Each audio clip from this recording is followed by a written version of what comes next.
দাঁড়িয়ে আছি রাজধানী ঢাকার সোহরাওয়ার্দী উদ্যানের ঠিক পূর্ব পাশের সড়কে। আমার বাম পাশেই রয়েছে ঐতিহাসিক সোহরাওয়ার্দী উদ্যান, এক সময় যেটি পরিচিত ছিল রেসকোর্স ময়দান নামে। আগামী 19শে জুলাই এই ময়দানকে ঘিরেই আয়োজন হবে বাংলাদেশের রাজনৈতিক বর্তমান প্রেক্ষাপটের এক নতুন ইতিহাসের সূচনা। অর্থাৎ বর্তমান রাজনৈতিক প্রেক্ষাপটে আগামী আসন্ন সংসদ নির্বাচনকে কেন্দ্র করে এবং জুলাই বিপ্লবের পরবর্তী যে সময়, সেই সময় যে রাজনৈতিক সংকট সৃষ্টি হতে যাচ্ছে, সেই সংকট উত্তরণের এবং আসন্ন জাতীয় সংসদ নির্বাচন সুষ্ঠু এবং শান্তিপূর্ণ হয়, সেজন্য জামাত ইসলামীর পক্ষ থেকে 7 দফা দাবি তুলে ধরা হয়েছে।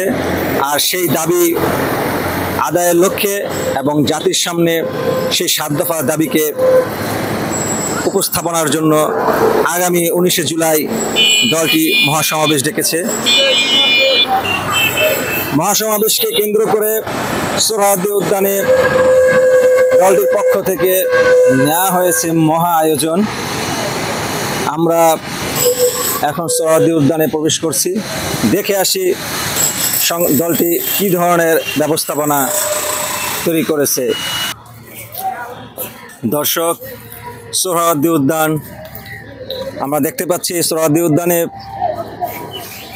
জামাত ইসলামীর এই সমাবেশকে আয়োজন করে বিশাল মঞ্চ নির্মাণের কাজ প্রায় সমাপ্তির দিকে।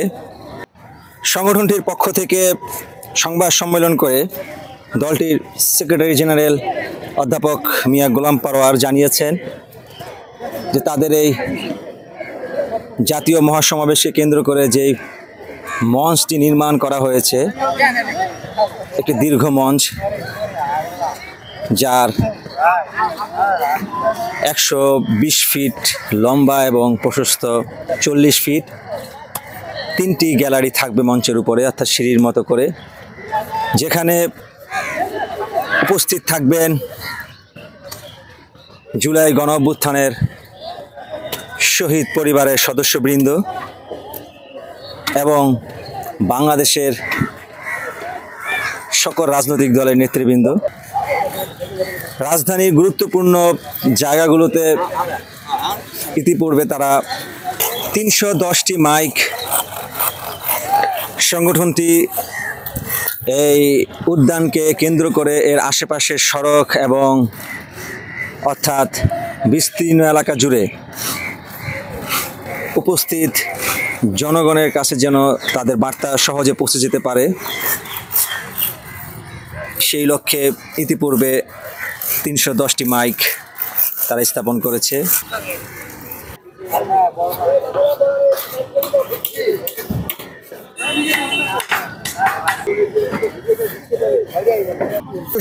উনি রামগতি কমলনগর থেকে চলে এসছে, আরেকজন বললো ভাই আমি লক্ষ্মীপুর 8 নং ওয়ার্ড থেকে চলে এসেছি। এভাবে চতুর্দিক থেকে যে আমরা চতুর্দিকে ভিডিও দেখেন না, অনেক লোক ইতিমধ্যে ঢাকায় চলে আসছে, অথচ এখন আগামীকালকে পরশু হলো মিটিং। আমরা আশা করতেছি বাংলাদেশের ইতিহাসে একটি স্মরণকালের একটা সেরা মহাসমাবেশ হবে এবং এই সমাবেশ জাতির জন্য আশা আকাঙ্ক্ষা এবং জাতি আগামী দিনে কোন পথে পরিচালিত হবে বাংলাদেশ, সেটার একটা সুনির্দিষ্ট এখান থেকে বক্তব্য উপস্থাপিত হবে বলে আমরা মনে করছি। আচ্ছা, আমাদের এই সমাবেশটা হিসেবে আমাদের যে প্রস্তুতি, আমি একজন ঢাকা শহরের মাঠে ময়দানের লোক হিসেবে আমার কাছে মনে হচ্ছে, এটা আমার ব্যক্তিগত অনুভূতি হচ্ছে এরকম যে সেদিন আমাদের যে প্রস্তুতি এবং যে পরিমাণ আমাদের শৃঙ্খলা আমরা গত কয়েকদিন দফা দফা পড়ছে, তাতে মনে হচ্ছে যে সেদিন সোহরাওয়ার্দী উদ্যানটা থাকবে হলো মূল স্টেজ প্রোগ্রামের, আর প্রোগ্রামের প্যান্ডেলটা পুরো হবে পুরো ঢাকা সিটি কর্পোরেশন। দর্শক, আপনারা শুনতে পারলেন যে জামাতের নেতাকর্মীদের যেই প্রত্যাশা, শুধু সোহরাওয়ার্দী উদ্যানের মধ্যে তাদের সমাবেশ সীমাবদ্ধ থাকবে না, পুরো ঢাকা শহর অর্থাৎ রাজধানীর প্রাণকেন্দ্র যেটাকে বলা হয়, পল্টন, কাকরাইল, শাহবাগ, টিএসসি, চানখারপুর, মতিঝিল, গুলিস্তান, এই পুরো রাস্তা জুড়ে তাদের এই সমাবেশের জনসমাগমের উপস্থিতির ময়দানে পরিণত হবে। যেই 7 দফাকে কেন্দ্র করে সংগঠনটি এই সমাবেশের আয়োজন করেছে তার মধ্যে রয়েছে জুলাই আগস্টের গণহত্যা সহ সকল গণহত্যার বিচার, শহীদ পরিবার এবং আহতদের পুনর্বাসনের ব্যবস্থা, নির্বাচনের জন্য সুষ্ঠু নির্বাচনের জন্য মৌলিক সংস্কার এবং নির্বাচনের সকল দলের অংশগ্রহণ যাতে নিশ্চিত হয় এবং নির্বাচন যেন সকল দলে স্বাধীনভাবে নির্ভয়ে অংশগ্রহণ করতে পারে, কর্মীরা যেন, ভোটাররা যেন নির্ভয়ে ভোট প্রদান করতে পারে, সেজন্য লেভেল প্লেইং ফিল্ড নির্মাণ তৈরি। প্রায় 1 কোটির বেশি প্রবাসী বাংলাদেশি প্রবাসে অবস্থান করছে, সেই প্রবাসীদের ভোটাধিকার নিশ্চিত করা, জুলাই সনদ প্রণয়ন এবং আনুপাতিক হারে যে নির্বাচন পদ্ধতি, পিআর পদ্ধতি, সেটা বাস্তবায়ন, এরকম 7টি দফা সংগঠনের পক্ষ থেকে প্রস্তাব করা হয়েছে। আর সেই দফাগুলো বাস্তবায়নের আদায় করার জন্য সংগঠনের এই আয়োজন। সোহরাওয়ার্দী উদ্যানে সমাবেশ প্রবেশের জন্য 3টি ফটক থাকবে। প্রত্যেকটি ফটকে আকর্ষণীয় তোরণ নির্মাণ করা হয়েছে। সমাবেশে সভাপতিত্ব করবেন দলটির দলীয় প্রধান আমিরে জামাত, বর্তমান বাংলাদেশের জনগণের নিকট অত্যন্ত প্রিয় এবং সুপরিচিত আলোচিত ব্যক্তিত্ব ডক্টর শফিকুর রহমান। আর এখানে উপস্থিত থাকবেন বাংলাদেশের সকল রাজনৈতিক দলের জাতীয় নেতৃবৃন্দ। আমরা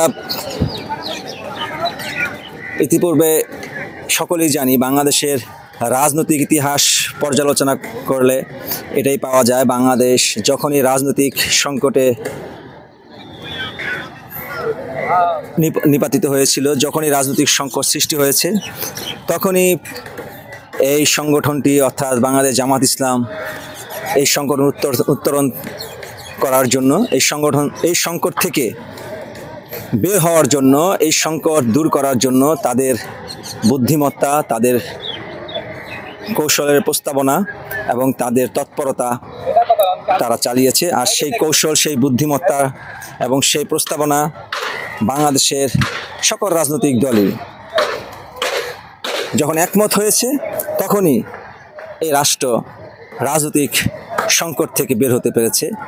এবারও জাতি আশা করেন এবং দলটির নেতৃবৃন্দরা আশা করেন, তাদের এই প্রস্তাবনা, তাদের এই দফার মধ্য দিয়েই বাংলাদেশের যে নতুন স্বাধীনতা, জুলাইয়ের বিপ্লব পরবর্তী যে নতুন বাংলাদেশ, আমাদের স্বপ্নের বাংলাদেশ বিনির্মাণে তাদের এই 7 দফা গুরুত্বপূর্ণ ভূমিকা পালন করবে।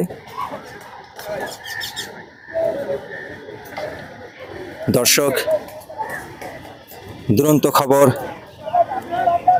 জামাতের এই সমাবেশকে কেন্দ্র করে এবং তাদের সমাবেশের নানা দিক প্রচারণায় আমরা আপনাদের সাথে থাকব। আজকে এই পর্যন্ত। আল্লাহ হাফেজ।